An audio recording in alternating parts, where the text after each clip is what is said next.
Bien, continuamos acá en Colosal Informa. Me acompaña don René Muñoz de la Defensa Pública. Él viene a conversar con nosotros de un tema importantísimo, sobre todo referente a esta época. Así que bienvenido, licenciado. Gracias por estar con nosotros. Muchas gracias, Delvis, por la invitación. Bueno, vamos a hablar de un tema, como dije anteriormente, súper importante, porque todo el mundo lo está esperando. Vamos a hablar del aguinaldo. Así que coménteme primero qué es el aguinaldo y cómo se calcula. Listo. Bueno, el aguinaldo es un derecho que tenemos todos y todas los trabajadores, conocido como el treceavo, ¿verdad? Que es ese mes extra que recibimos en temporada navideña o en diciembre. Todas las personas trabajadoras tienen derecho a él, independientemente de la forma de pago que reciban. La forma de cálculo es muy sencilla, es el acumulado, bueno, los cortes, primero que nada, es del 1 de diciembre al 30 de noviembre. Ese es el periodo, correcto, sí. Por ejemplo, en este año estamos en el periodo 2025, que inició del 1 de diciembre del 2024 al 30 o el cierre del último día de noviembre del 2025. ¿Qué pasa si un trabajador entró a trabajar en junio o en mayo? O sea, no tiene todo el año completo. Ok, eso no hace una excepcionalidad, ¿verdad?, al aguinaldo, sino que simplemente se van a tomar, si ingresa en junio, por ejemplo, se toma el periodo de junio al cierre de noviembre. La forma del cálculo es muy sencilla, se toman los acumulados, si el año está completo, se toman los 12 meses y se dividen entre 12. El producto que dé de eso, ese va a ser lo que le va a corresponder al trabajador de aguinaldo. En el ejemplo que nos estabas poniendo, si el trabajador inicia en junio, entonces sería el acumulado que haga de junio al último día de noviembre. En eso es importante hacer hincapié de que qué parte del salario entra para efectos del aguinaldo. Es el salario ordinario y la jornada extraordinaria.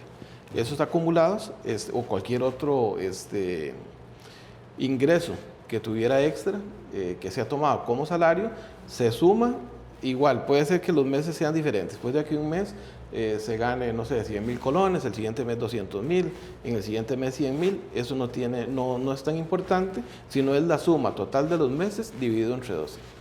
Otro aspecto importante a tomar para efectos del aguinaldo es que ese aguinaldo tiene que ser entregado de forma íntegra. El resultado que nos dé de la suma de estos meses se entrega de forma íntegra. O sea, sin rebajo. Sin ningún tipo de rebajo. Ok, entonces, si tiene de repente embargos, no se le aplica embargo al aguinaldo. La única excepción para efectos del aguinaldo es pensión alimentaria. La pensión alimentaria. Nada más. Okay. Sí. Esa sí la puede retener el patrón. Eso sí puede ser retenido, correcto. Ok, entonces, si un trabajador, ya hablamos, por ejemplo, si ha trabajado 3 meses, pero si ha trabajado por secciones, si trabajó 2 meses a principios de enero, febrero, y volvió a trabajar ahora en agosto, octubre, igual se toma en cuenta el acumulado. Correcto, porque ahí entraría otro aspecto que sería, vamos a ver, los derechos laborales tienen un año para que prescriban. Entonces, si durante un año la persona labora un mes, no sé, puede ser que lo hayan contratado por alguna temporada, que bueno, eso es otro tema, pero bueno, es importante también mencionarlo, que durante un periodo de 12 meses, por ejemplo, de diciembre del 2024 a noviembre del 2025, trabajó un acumulado, no sé, de 4 meses, de forma no continua. Entonces se podría igual hacer la suma y el producto que dé sería el aguinaldo. Ahora bien, un ejemplo que me parece pertinente, cuando una persona está incapacitada. ¿Qué pasa cuando la persona está incapacitada o tiene un permiso sin goce de salario? Entonces, obviamente eso es un subsidio, eso no va a entrar dentro del salario. Entonces, no va a ser tomado en cuenta para efectos de la operación que se realiza para sacar como producto el aguinaldo.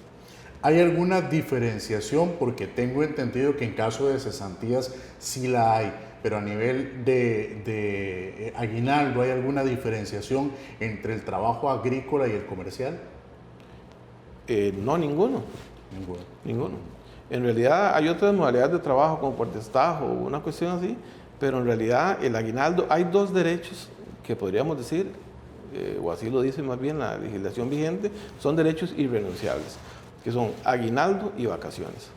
Cualquier relación laboral, ¿verdad?, que se catalogue como tal, tiene, obviamente, pues, después de un mes, ¿verdad?, va a tener derecho a que se le hagan los cálculos y el debido pago tanto del aguinaldo como de las vacaciones.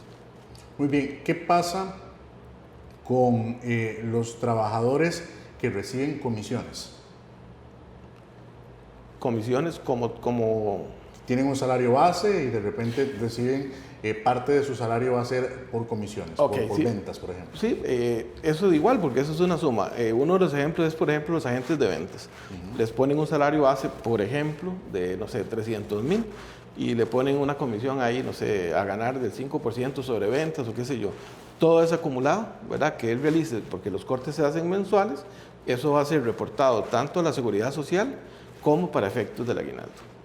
¿Hasta cuándo tiene tiempo la empresa o el empleador de poder pagar el aguinaldo? Ok, los patronos tienen tiempo hasta el 20 de diciembre de pagarlo. ¿Qué significa eso? En la mayoría de los casos, bueno, el sector público normalmente lo pagan los primeros días de diciembre, pero para la parte privada, que es normalmente los patronos que siempre esperan como hasta el último día, es hasta el 20. ¿Qué pasa si pasa ya del 20, por ejemplo, al 21? Ya podría eventualmente los trabajadores interponer una denuncia con la inspección de trabajo. Esto le podría acarrear algún tipo de sanción a los patronos, porque se estaría entrando dentro de un... eso va por multas ahí, por efectos de salario base, que eso ya lo determina pues obviamente la inspección a la hora que hace la visita, y aparte de eso podría inclusive, ante un incumplimiento después de que se le haga la prevención por parte del inspector, el cierre del negocio. El cierre del negocio en materia laboral o por ejemplo con el inspector de trabajo no es muy común, pero el código sí lo permite. De hecho, conozco un par de casos, inclusive aquí en la zona, donde la inspección de trabajo ha hecho el cierre por incumplimiento con la caja o por incumplimiento de pago de salario. ¿Y se puede negociar el aguinaldo? ¿Se puede decir el patrón, te pago una parte ahora porque no me alcanza y le pago otra parte en enero? O de repente el empleado puede decir, adelánteme una parte del aguinaldo. El adelánteme podría ser una negociación entre ellos, pero el aguinaldo se tiene que pagar de forma íntegra dentro de los primeros 20 días del mes de diciembre. Puede ser, no sé, ante una emergencia, se me ocurre, no sé, familiar o qué sé yo, que yo le diga a mi patrono, tengo una emergencia, ¿me puede por favor ayudar con el aguinaldo? Y ya sería una decisión de ambos, ¿verdad? Lo que no podría pasar es el límite ya establecido del 20, pero si lo hace antes ya sería una negociación entre ellos, ¿verdad? Licenciado, sin embargo, la pregunta que tal vez mucha gente se hace es porque también hay un temor de repente a denunciar que no se le ha pagado el aguinaldo y que esto resulte en una represalia que lo lleve al despido. Bueno, ese es un temor real, ¿verdad? Sin embargo, las personas deben conocer que hay un principio que se llama indemnidad, que está regulado en el artículo 12 del Código de Trabajo, que permite, o que más bien lo que hace es proteger a los trabajadores para que puedan de forma libre solicitar auxilio de las autoridades, en este caso, tanto a nivel administrativo como el Ministerio de Trabajo, o que se puedan acercar, en este caso, a la unidad laboral de la Defensa Pública. Hablábamos hace un ratito y usted nos explicaba de que el aguinaldo tiene que ser entregado íntegro. ¿Qué sucede si el empleado tiene alguna deuda con el empleador y de repente llega el momento del aguinaldo? ¿Le puede el empleador rebajar la deuda del aguinaldo? Bueno, como hablamos hace un ratito, únicamente por pensión alimentaria. Solo por pensión alimentaria. Nada más. En el caso, algunos casos se dan cuando hay un rompimiento laboral, entonces ahí normalmente los patronos y los trabajadores hacen algún tipo de negociación. En realidad, si el trabajador no lo denuncia, no hay problema, ¿verdad? Sin embargo, cuando hay una violación de derechos y el trabajador denuncia, pues ahí es donde realmente se hacen valer. ¿Cómo y dónde se denuncia? Bueno, las denuncias obviamente son en los juzgados de trabajo, ¿verdad? En este caso, en el caso de la Defensa Pública, a partir de julio del 2017, amparados en el Código de Trabajo, se crearon un departamento especializado de laboral, llamados abogados de asistencia social, que somos defensores públicos en materia laboral. El único requisito que tenemos para la atención de trabajadores es el ingreso mensual, que fue designado en 806.400. Ese monto quedó, por llamarlo de alguna forma, paralizado en el tiempo, así lo estableció el código. Si la persona o el trabajador gana menos de eso, podríamos brindarle asesoría y representación. ¿Cuáles son las excepciones a ese monto? Únicamente sería en fueros de discriminación, ¿verdad? O acosos laborales, que eventualmente también vemos en la defensa pública. Ok, vamos a desmenuzarlo un poquito para que quede un poquito más claro. Si yo gano más de 800... 6.400. 6.400, entonces si yo quiero presentar una denuncia tengo que hacerla con un abogado privado. Un abogado privado. Pero si no, puedo recurrir a ustedes. Exactamente. Ahora, ¿en los fueros en qué caso? Bueno, mujeres embarazadas o en periodo de lactancia, hostigamiento sexual, acosos laborales, discriminación, que es bastante amplio, ¿verdad? El espectro, por ejemplo, de lo que es la discriminación, con la reforma procesal, con la reforma laboral, se amplió muchísimo, ¿verdad? Entonces, esos son los casos. Yo siempre recomiendo que se acerquen. Si un trabajador tiene dudas, necesita asesoramiento, acérquese a la defensa pública, nosotros vamos a analizar el caso y si procede, porque también actuamos bajo el principio de legalidad, nosotros con todo el gusto del mundo le vamos a brindar la asesoría y la representación. De lo contrario, lo mandan a buscar un abogado. Sí, correcto. Privado. Y ahí tendría que no buscar, pasa nada, ustedes nada más lo asesoran indicándole que tiene que buscar exactamente un abogado. Bien, creo que hemos hablado bastante acerca del aguinaldo, pero hay un segundo tema que es muy relevante en esta fecha, licenciado, también, que tiene que ver con los empleados ocasionales o empleados de temporada, que son por cortos tiempos. En estas épocas se da mucho la recolección de café o de repente una tienda que por ser temporada alta contrata a las personas. ¿Me puede explicar un poco sobre eso? Claro que sí, Elvis. Bueno, efectivamente, para estos tiempos de Navidad, el comercio crece y, bueno, obviamente el fenómeno lo crea precisamente la entrega del aguinaldo. Entonces, algunos comercios se ven en la necesidad de aumentar su personal para poder abarcar pues, la mayor posible en cuanto a ventas y demás. El código, bueno, son trabajadores, el código los define en un contrato que se llama por tiempo determinado, ¿verdad? Lo que pasa es que la mayoría de la gente los conoce por temporada. ¿Qué pasa? Eso es por un tiempo de 3 meses. Sí, bueno, el contrato por tiempo determinado en el código lo habla que tiene que ser por menos de un año. Lo que pasa es que se aplica, ¿verdad? Porque estamos hablando de que normalmente los empleados por temporada los utilizan normalmente mediados de noviembre, diciembre y parte de enero. Entonces estaríamos hablando técnicamente 2 meses, por llamarlos así. En el caso del comercio, tenemos otro, por ejemplo, acá en la zona, que son por ejemplo, los cafetaleros, ¿verdad? Que tienen la cosecha, por ejemplo, en septiembre, octubre y noviembre. El fenómeno que se da con los cafetaleros que viene mucho, normalmente indígena de Panamá, que de hecho hay toda una regulación y en esto el Ministerio de Trabajo, la Caja, han hecho convenios con ICAFE para permitirle a todas esas personas que vienen del lado panameño para poder ser inscritas en la Seguridad Social y que puedan pues, trabajar de una u otra forma regularizados y con todas las garantías con lo que son los riesgos de trabajo y la seguridad social de la Caja. ¿Qué obligaciones tiene el patrono con estos trabajadores de contratos por tiempo determinado? Ok, el contrato por tiempo determinado es exactamente igual que un contrato por tiempo indefinido.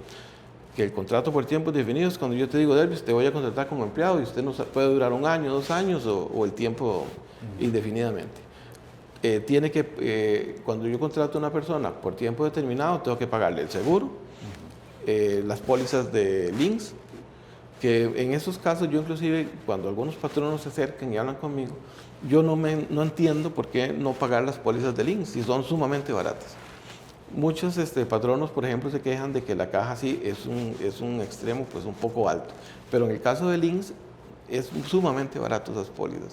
Y en realidad los problemas que se evita un patrono ante una emergencia o un accidente de un trabajador son muchos, ¿verdad?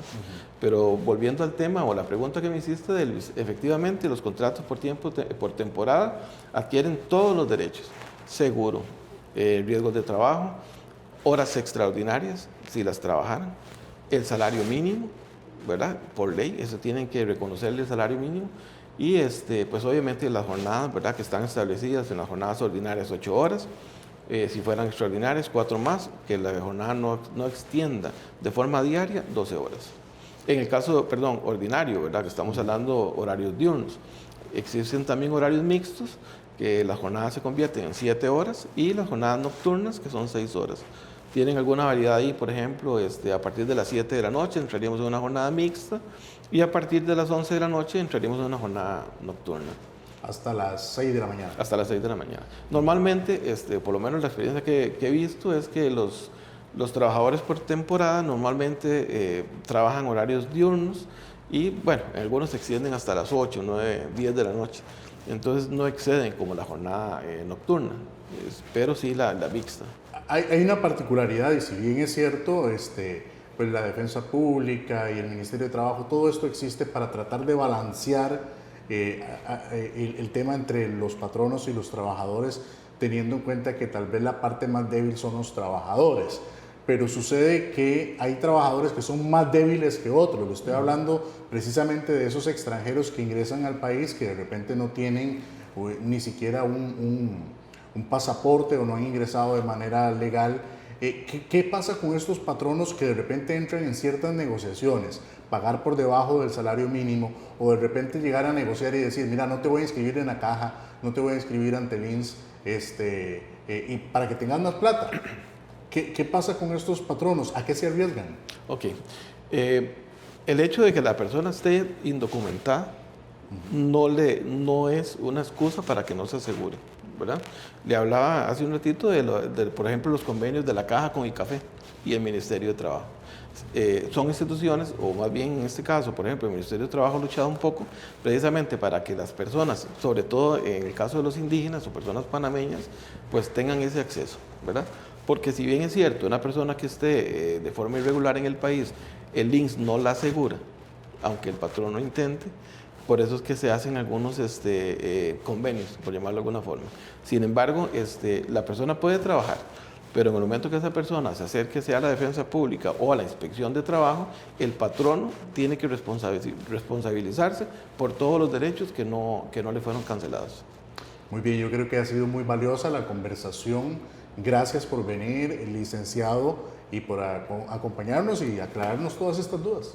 Muchísimas gracias, don Elvis, por la invitación, y más bien yo extiendo la invitación a todos los televidentes de que ante cualquier duda que mantengan se acerquen a la Defensa Pública o al ente o a la autoridad administrativa, que en este caso es el Ministerio de Trabajo, pues para que se asesoren.